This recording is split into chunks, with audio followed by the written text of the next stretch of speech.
And again, thank you, Chairman Wicker, Ranking Member Reed, for holding this hearing, Mr. Secretary.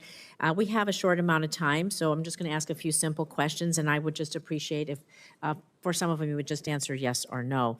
And so, Secretary Hegseth, would you agree that every senior official in the Department of Defense must reflect the values and conduct that our service members must uphold and our citizens expect? Senator Rosen pressed Defense Secretary Hegseth on whether anti-Semitism has any place in the Department of Defense. She demanded clear yes or no answers, asking if senior officials should be held to the same standards of conduct as service members and if neo-Nazi-inspired conspiracy theories should automatically disqualify someone from a position of power. Senator, we want to uphold the highest possible standards. I'll take that for a yes. So would you also agree then that anti-Semitism and anti-Semitic conspiracy theories have no place in our government or military? Yes or no? They should not. Thank you. So would you also agree that anyone who has posted, and I'm going to quote, anti-Semitic conspiracy theories lifted right out of a neo-Nazi playbook, end quote, shouldn't be anywhere near a position of power? Yes or no? Since I don't believe the characterization of many officials in the news media, I would need to see precisely what's being characterized. But generally, would you not say that if we thought something was coming out of a neo-Nazi playbook, it doesn't have any place in our Department of Defense? Now, Secretary Hegseth, the quote that I just read you was referencing Ms. Kingsley Wilson, the DOD press secretary. It's a direct quote from her, who my Republican colleagues on this committee have also expressed alarm over due to her comments. In fact, one colleague said, and I'm going to quote again, obviously I don't agree with her comments. I trust the Pentagon will address this, end quote. However, in the months since, not only have you not addressed these anti-Semitic comments, you have promoted Ms. Wilson.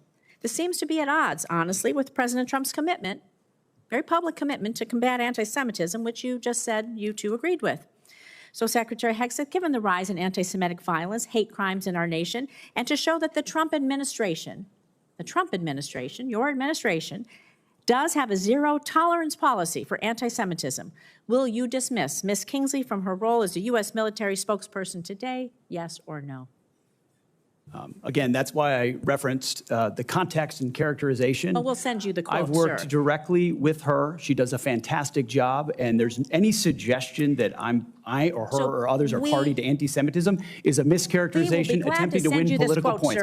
Senator, you're attempting to win political points on the backs of mischaracterizing the statements of a member of my department, and I'm not going to stand for that. You are not a serious person. You are not serious about rooting out, fighting anti-Semitism within the ranks of our DOD. It's despicable. You ought to be ashamed of yourself.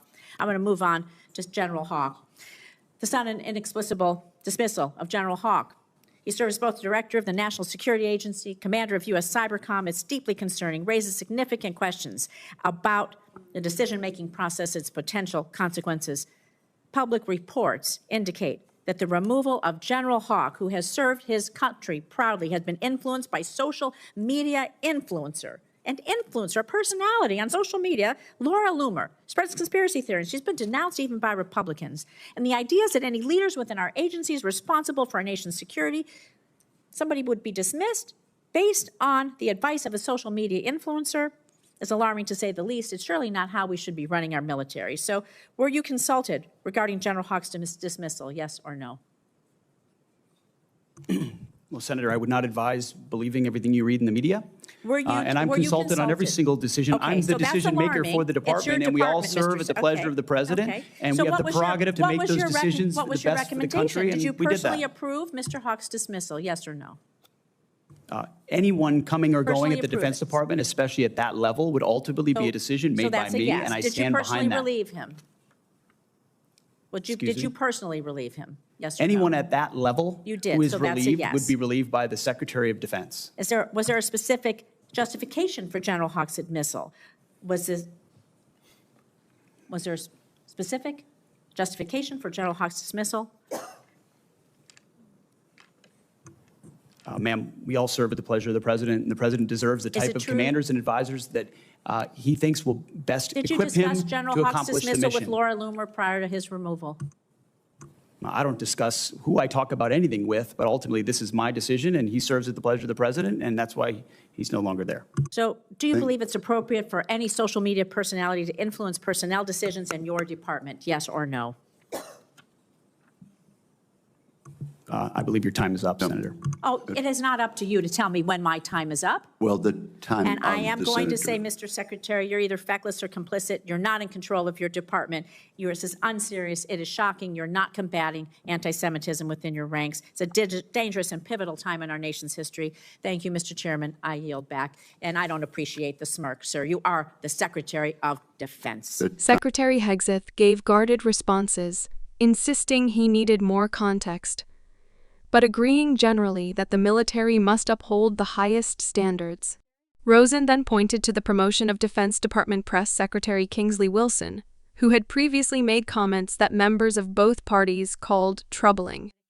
She accused the secretary of ignoring anti-Semitism within the ranks, which she said directly contradicts former President Trump's stated commitment to fight hate. Secretary Hegseth rejected her criticism, calling it a political point-scoring tactic. This exchange highlights an ongoing clash over accountability and standards in government, particularly when it comes to bigotry. At a time of rising hate crimes nationwide, questions about how seriously leaders address anti-Semitism are likely to remain front and center. Stay with us for more political coverage, and don't forget to subscribe for balanced reporting and deep analysis.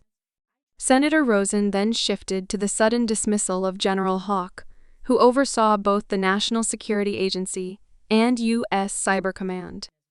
Reports suggested his removal may have been influenced by far-right activist Laura Loomer, a claim that even some Republicans have dismissed as deeply concerning. Rosen asked whether it is appropriate for social media figures to influence Pentagon personnel decisions. Secretary Hegseth would not give a direct answer, instead repeating that all commanders serve at the pleasure of the president. Rosen accused him of being either feckless or complicit, arguing that this undermines public trust in military leadership at a critical time. This controversy underscores the growing tension between political loyalty and professional qualifications in national security roles. Whether or not outside voices played a role, the optics of such dismissals risk eroding confidence in how the Department of Defense is run. For continuing updates on these hearings and what they mean for American defense policy, make sure you are subscribed so you do not miss our next report.